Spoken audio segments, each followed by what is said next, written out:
Capítulo 2. Nossa civilização depende do carvão mais do que damos conta, até pararmos para pensar a respeito. Pense nas máquinas que nos mantêm vivos e nas máquinas que fabricam essas máquinas. Todas elas dependem, direta ou indiretamente, do carvão. No metabolismo do mundo ocidental, o mineiro de carvão só perde a importância para o lavrador que cultiva a terra. O mineiro é uma espécie de cariátide, negra e encardida, que carrega nos ombros quase tudo que não é negro e encardido. Por esse motivo, o processo de extração do carvão é algo que vale a pena presenciar, se você tiver a chance e se der ao trabalho de observar de perto. Quando você desce a uma mina de carvão, é importante tentar chegar quando os trabalhos estão a pleno vapor. Isso não é nada fácil, pois quando a mina está em funcionamento, os visitantes atrapalham e não são incentivados a descer. Mas, se você descer em qualquer outra ocasião, talvez saia de lá com uma impressão errada. Em um domingo, por exemplo, a mina parece quase pacífica. O momento certo de descer é quando as máquinas estão roncando e o ar está todo negro de pó do carvão. É quando você pode realmente ver o que os mineiros têm que fazer. Nesses momentos, a mina é como um inferno, ou pelo menos como a ideia que tenho do inferno. A maioria das coisas que a gente imagina que existam no inferno está ali: calor, barulho, confusão, escuridão, ar fétido e, acima de tudo, um aperto insuportável. Tudo menos o fogo, pois não há fogo lá embaixo, exceto pelos fracos raios de luz das lâmpadas de segurança e lanternas elétricas, que mal conseguem penetrar nas nuvens de pó de carvão. Quando você chega lá embaixo, tem que ir agachado pela última fileira de escoras do teto e verá à sua frente uma parede negra e brilhante, com cerca de 1 metro ou 1,20 m de altura, o veio de carvão. Em cima, um teto liso, feito da rocha da qual o carvão foi extraído. Embaixo, também rocha, de modo que a galeria onde você se encontra tem apenas a altura do próprio veio de carvão, ou seja, pouco mais de 1 metro. A primeira impressão que se tem daquilo tudo, superando tudo mais depois de algum tempo, é o barulho medonho, ensurdecedor da esteira rolante que vai levando o carvão embora. Não se vê quase nada, pois a névoa do pó de carvão anula o facho da lanterna. Mas é possível enxergar, à esquerda e à direita, uma fileira de homens ajoelhados seminus, um a cada 4 ou 5 metros, enfiando suas pás embaixo do carvão caído no chão e o atirando rapidamente sobre o ombro esquerdo. Sua tarefa é alimentar de carvão a esteira rolante, uma correia de borracha de 60 centímetros de largura, que passa a 1 ou 2 metros atrás dele. Por essa esteira, corre sempre um rio cintilante de carvão. Em uma mina de grande porte, ela leva várias toneladas de carvão por minuto. O carvão é transportado até um local nas galerias principais e ali colocado em vagonetes com capacidade para meia tonelada. Eles são arrastados até os elevadores e içados para o mundo lá fora. É difícil ver o trabalho deles sem sentir uma ponta de inveja. Como são duros esses homens. É um trabalho terrível o que eles fazem. Quase sobre-humano para os padrões de uma pessoa comum. De fato, não apenas colocam quantidades monstruosas de carvão, mas fazem isso em uma posição que dobra ou triplica o trabalho. Para começar, tem que ficar de joelhos o tempo todo, pois não poderiam se levantar sem bater a cabeça no teto. Se você tentar, verá como isso é difícil. Trabalhar com uma pá é relativamente fácil quando se está em pé, pois você pode usar os joelhos e as coxas para impulsionar a ferramenta. Mas quando se está de joelhos, todo o esforço fica a cargo dos braços e dos músculos da barriga.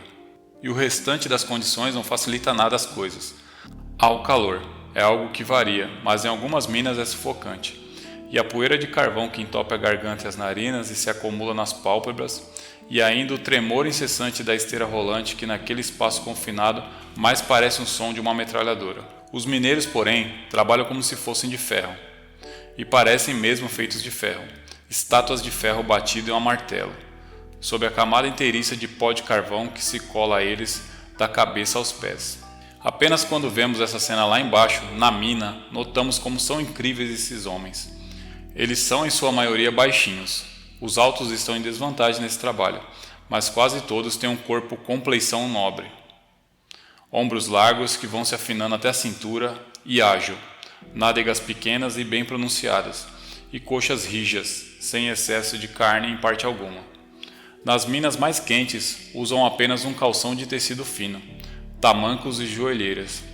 Nas minas ainda mais quentes, apenas tamancos e protetores de joelho. É difícil dizer pela aparência se são jovens ou velhos. Podem ter qualquer idade, até 60 anos ou mesmo 65, mas quando estão nus e inteiramente pretos, são todos parecidos. Ninguém poderia fazer esse trabalho sem ter o corpo de um jovem e a silhueta de um soldado. Com 1 ou 2 quilos a mais na cintura, seria impossível se curvar toda hora. Não conseguimos esquecer essa cena depois que a vemos.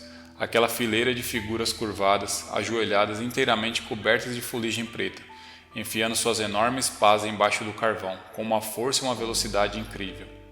Seu turno de trabalho dura 7 horas e meia, teoricamente sem pausas, pois não há intervalo algum.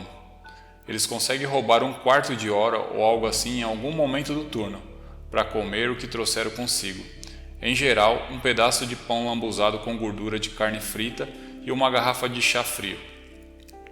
Na primeira vez que vi os mineiros trabalhando, encostei a mão em alguma coisa escorregadia e nojenta no meio da poeira de carvão. Era um pedaço de tabaco mascado. Quase todos os mineiros mascam tabaco, que acreditam amenizar a sede. Você teria que descer ao fundo de várias minas até conseguir entender os processos ao seu redor. Isso acontece principalmente porque o simples esforço de ir de um lugar ao outro dificulta perceber qualquer outra coisa. Você entra no elevador, que é uma caixa de aço, mais ou menos da largura de uma cabine telefônica, com o dobro ou triplo de comprimento. Ali cabe 10 homens, mas eles enfiam muito mais, amontoados como sardinhas em lata, e um homem alto não conseguiria ficar em pé lá dentro. A porta de aço se fecha sobre você e alguém que está manejando a manivela lá em cima o deixa cair no vazio. Por um momento, você sente aquele frio no estômago e parece que seus ouvidos vão estourar, mas não existe muita sensação de movimento até se chegar perto do fundo, quando o elevador reduz a velocidade tão bruscamente que se poderia jurar que está subindo de novo. No meio do trajeto, o elevador deve alcançar 90 km por hora e nas minas mais profundas ainda mais. Quando você sai do elevador lá no fundo, sempre abaixado, está a cerca de 400 metros abaixo da superfície. É como se tivesse uma montanha de bom tamanho em cima de você. Centenas de metros de rocha sólida, ossos de animais extintos, terra, sílex, raízes de coisas que crescem, depois a grama verde e vacas pastando. Tudo isso suspenso sobre a sua cabeça e sustentado apenas por esteios de madeira da grossura da barriga da perna. Mas, por causa da velocidade com que o elevador o trouxe para baixo, na mais completa escuridão, você não sente que está muito mais fundo do que se estivesse pegando o metrô na estação Piccadilly. Admiráveis são as imensas distâncias horizontais que é preciso percorrer embaixo da terra. Antes de conhecer uma mina, eu imaginava vagamente um mineiro saindo do elevador e começando a trabalhar em um veio de carvão a poucos metros de distância. Nunca tinha percebido que antes de sequer chegar ao local de trabalho, ele tem que percorrer a baixada, percursos que podem ser tão longos como a distância entre a Ponte de Londres e Oxford Circus. No começo, é claro, perfura-se o poço da mina em algum lugar próximo a um veio de carvão. Mas à medida que esse veio é esgotado e novos veios se seguem, a extração se dá cada vez mais longe da base do poço. 1,5 km desde a base do poço até a parede da rocha a ser trabalhada deve ser a distância média. 5 km é bastante comum, e dizem até que há algumas minas onde a extensão chega a 8 km. Essas distâncias, porém, não têm relação alguma com as da superfície, pois em todo esse trajeto de 2 ou 4 km, seja lá o que for, quase não há nenhum lugar fora da galeria principal. E mesmo ali, raramente, onde o homem possa ficar em pé com as costas retas. Apenas depois de centenas de metros dá para se notar o efeito disso. Você começa a caminhar ligeiramente curvado pela galeria mal iluminada, com 2,5 metros ou 3 de largura e cerca de 1,5 metro de altura, com as paredes feitas de placas de xisto como as muretas de pedra de Derbyshire. A cada 1 ou 2 metros há esteios de madeira sustentando as vigas e as traves. Algumas dessas cederam, formando curvas fantásticas, e você tem que se abaixar para passar por debaixo. Em geral, o chão também é muito ruim de pisar, com um pó espesso ou pedaços pontiagudos de xistos. Nas minas onde há água, o chão é barrento, como o quintal de uma fazenda. Há também os trilhos para os vagonetes de carvão, como uma ferrovia em miniatura com dormetes 30 ou 60 centímetros distante um do outro, o que torna muito exaustivo andar. Tudo é cinzento, coberto de pó de xisto. Há um cheiro ardente de poeira que parece ser igual em todas as minas. Você vê máquinas misteriosas cujo propósito nunca saberá, ferramentas penduradas nos fios e por vezes camundongos fungindo do facho dos lampiões. São muito comuns, sobretudo nas minas onde há cavalos ou já houve. Seria interessante saber como chegaram até ali, possivelmente caindo pelo poço, pois dizem que um camundongo pode cair de qualquer altura sem se machucar, já que a sua pele é muito grande se comparada ao seu peso. Você se comprime junto à parede da galeria para deixar passar as fileiras de vagonetes, que vão avançando aos solavancos, devagar, rumo ao poço, puxados por um cabo de aço sem fim, operado na superfície. Você passa por cortinas feitas de sacos e grossas portas de madeira, que ao abrir deixam escapar fortíssimas correntes de ar. Essas portas são uma parte importante do sistema de ventilação. O ar viciado é empurrado para fora de um dos poços por meio de ventiladores e o ar fresco entra sozinho por outro poço. Contudo, se seguir seu movimento natural, o ar toma o caminho mais curto, deixando as partes mais profundas da mina sem ventilação. Assim, todos os atalhos têm que ser isolados por partições. No início, andar curvado é uma espécie de brincadeira, mas é uma brincadeira que logo cansa. Para quem é muito alto, como eu, a desvantagem é maior, e quando o teto baixa para 1,20 m ou menos, é duro para qualquer um, exceto um anão ou uma criança. Você tem que andar não só abaixado, dobrado em dois, mas também com a cabeça levantada o tempo todo, para enxergar as vigas e traves e se desviar dela. Isso o deixa com uma constante dor na nuca, porém não é nada em comparação com a dor nos joelhos e nas coxas. Depois de uns 800 metros, isso vira uma agonia insuportável. Começa a pensar se vai conseguir chegar até o fim. E o pior, de que jeito vai conseguir voltar. Seu passo fica mais e mais lento. Chega a um trecho de uns 200 metros em que o teto é muito baixo e é preciso avançar de cócoras. De repente, o teto se abre em um misterioso salão de boa altura, provavelmente o local de uma antiga queda de rocha. E por 20 metros completos você pode caminhar ereto. O alívio é impressionante. Logo depois, porém, vem outro trecho muito baixo de 100 metros e a seguir uma série de vigas que o obriga a se arrastar por baixo. Você fica de 4. E até mesmo isso é um alívio, depois de ter que andar de cócoras. Mas, quando chega o final das vigas e você tenta se erguer de novo, descobre que seus joelhos pararam de trabalhar temporariamente e se recusam a levantar seu corpo. Você pede um tempo, muito envergonhado, e diz que gostaria de descansar 1 ou 2 minutos. Seu guia, um mineiro, compreende seu problema. Ele sabe que seus músculos não são iguais aos deles. Só faltam uns 400 metros, ele diz, em tom animador. E você sente que daria no mesmo, dizer que só faltam 400 quilômetros. Mas finalmente você consegue, de algum jeito, se arrastar até chegar ao veio de carvão. Você avançou 1,5 km e levou quase 1 hora. Um mineiro não levaria muito mais de 20 minutos.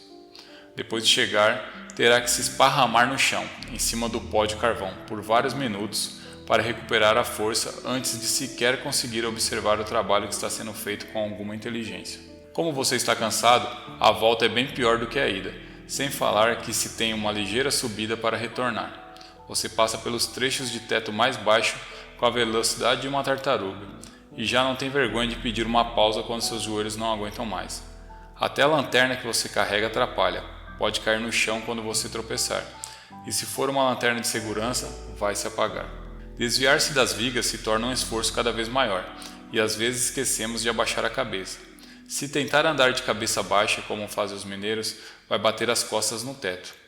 Até os mineiros batem as costas com bastante frequência, e é por isso que nas minas muito quentes, onde é preciso andar quase nu, a maioria dos mineiros tem os chamados botões nas costas, isto é, uma crosta sobre cada vértebra. Quando o caminho é uma descida, os mineiros às vezes encaixam os tamancos, que são ocos por baixo, nos trilhos dos vagonetes e descem escorregando.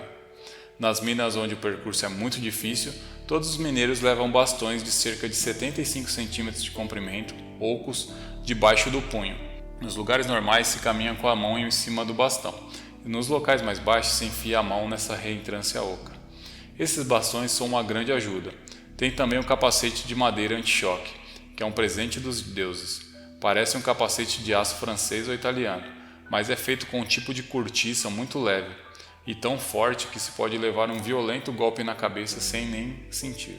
Depois de passar 3 horas embaixo da terra, percorrendo uns 3 quilômetros, quando consegue voltar para cima, está bem mais exausto do que se tivesse caminhado 80 quilômetros na superfície.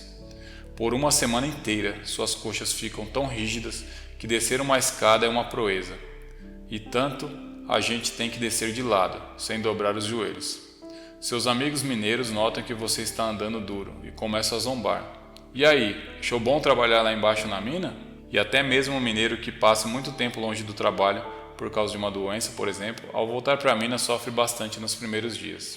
Ninguém que já tenha descido a uma mina do tipo antiquado, e a maioria das minas na Inglaterra são antiquadas, e realmente chegado até o veio de carvão diria isso.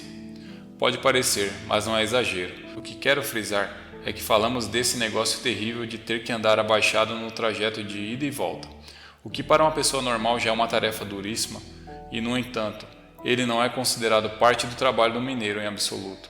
É apenas um extra, tal como uma viagem diária de metrô de um funcionário da City de Londres. O mineiro vai e vem dessa maneira, e entre a ida e a volta, às 7 horas e meia de trabalho bruto e feroz. Nunca percorri muito mais que 1,5 km até chegar ao veio de carvão, mas muitas vezes são quase 5 km, e nesse caso, eu e a maioria das pessoas que não são mineiros de carvão jamais conseguiríamos chegar até lá. Esse é o tipo de detalhe que a gente pode deixar passar despercebido. Quando se pensa em uma mina de carvão, se pensa na profundidade, no calor, na escuridão, em figuras enegrecidas escavando a parede da rocha com suas picaretas, mas não se pensa necessariamente nesses quilômetros de trajeto que é preciso percorrer agachado. Tem também a questão do tempo. A jornada de trabalho de um mineiro, de 7 horas e meia, não parece muito longa. Só que ele leva pelo menos 1 hora para o trajeto subterrâneo, com frequência 2 e às vezes até 3. Tecnicamente não é trabalho e o mineiro não recebe pelo tempo assim gasto, mas é como se fosse um trabalho. Tem quem ache que os mineiros não se importam com nada disso. É evidente que não é a mesma coisa para eles que seria para você ou para mim. Fazem isso desde criança, têm os músculos apropriados, já muito enrijecidos e conseguem se movimentar nas galerias subterrâneas com uma agilidade surpreendente e até horrível de se ver. O mineiro abaixa a cabeça e corre, balançando com longas passadas, percorrendo os lugares onde eu só consigo acabar cambaleando. No local da extração você os vê de 4, rodeando as escoras, quase como cães. Mas é um engano terrível pensar que eles gostam de tudo isso. Já conversei a respeito com dezenas de mineiros, e todos reconhecem que o trajeto subterrâneo é um trabalho muito duro. E quando você os escuta conversando entre si sobre essa ou aquela mina, o percurso é sempre um dos tópicos em discussão. Dizem que uma turma de mineiros sempre volta do trabalho mais depressa do que vai. Mesmo assim, todos afirmam que é a volta, após um dia duro de trabalho, que é especialmente cansativo. Faz parte do seu trabalho, e eles a enfrentam, mas de certo é um grande esforço. É como talvez se você subisse uma colina antes e depois de um dia de trabalho. Só depois de descer em 2 ou 3 minas, começamos a entender o que ocorre lá embaixo. O carvão se deposita em veios finos entre enormes camadas de rocha, de modo que o processo de extração é basicamente como retirar a camada central de um sorvete napolitano de 3 cores. Antigamente, os mineiros escavavam carvão diretamente, com picareta e pé de cabra. Um trabalho muito lento, pois o carvão, quando jaz em seu estado virgem, é quase tão duro como a rocha. Hoje, o trabalho preliminar de corte é feito por uma máquina elétrica, bem forte e poderosa, que é em princípio uma serra de fita que corre na horizontal e não na vertical, com dentes de 5 cm de comprimento e 2 de largura. Pode andar para frente e para trás, e o operador pode movimentá-la para lá ou para cá. Essa serra faz um som dos mais horrorosos que já ouvi, e lança nuvens de pós de carvão que tornam impossível enxergar, mais que 1 metro à frente, e quase não dá para respirar. A máquina percorre o paredão cortando a base do veio de carvão, penetrando até 1,5 metro mais ou menos. Depois disso, fica mais fácil extrair o carvão já solto, lá de dentro. Contudo, onde é difícil, tem que ser solto com explosivos também. Um homem com uma furadeira elétrica, como uma versão menor das britadeiras usadas para consertar as ruas, perfura orifícios a intervalos no veio de carvão. Insere pólvora, tapa com argila, vai até a curva da galeria, se houver uma curva por perto, dispara uma corrente elétrica que explode a pólvora. A finalidade não é extrair o carvão, mas apenas soltá-lo. Às vezes, claro, a carga é forte demais e não só traz o carvão para fora, como também faz cair o teto. Os mineiros iniciam o trabalho depois das explosões, retirando o carvão. Quebram em pedaços e jogam o material na esteira de transporte. Na fase inicial, o carvão sai da mina em pedaços enormes, que podem pesar até 20 toneladas. A esteira despeja nos vagonetes, e eles são empurrados até a galeria principal e atrelados a um cabo de aço, sem fim, que os iça até o elevador. São então levados para cima, e na superfície o carvão é classificado, passando por várias peneiras, quando necessário também lavam. Na medida do possível, o pó de xisto é aproveitado para construir as vias subterrâneas. Tudo que não pode ser utilizado é enviado à superfície e jogado fora. Vem daí os gigantescos montes de escória, horríveis colinas cinzentas que formam a paisagem típica das áreas de mineração. Quando o carvão já foi extraído, até a profundidade com que foi cortado pela serra elétrica, a face do veio de carvão avançou 1,5 m. Novos esteios são colocados para escorar essa nova porção do teto que agora está exposta, e durante o turno seguinte a esteira transportadora é desmontada, colocada 1,5 m mais para frente e montada de novo. Na medida do possível, as 3 operações, corte, explosão e extração, são feitas em 3 turnos separados. O corte à tarde, a explosão à noite. Existe uma lei, nem sempre cumprida, que proíbe as explosões quando há outros homens trabalhando por perto, e na extração no turno da manhã, que vai das 6 horas até 1h30 da tarde. Só depois de algum tempo você verá como é incrível este processo, pois mesmo que possa observar tudo, certamente ficará lá por pouco tempo. Cada homem precisa limpar um espaço de 4 ou 5 metros de largura. A serra elétrica já soltou o carvão até 1,5 m de profundidade, de modo que se o veio de carvão tiver mais ou menos 1 metro de altura, cada homem precisa cortar, quebrar e colocar na esteira algo entre 7 e 12 metros cúbicos de carvão. Isto é, cada homem retira e joga o carvão a uma velocidade de quase 2 toneladas por hora.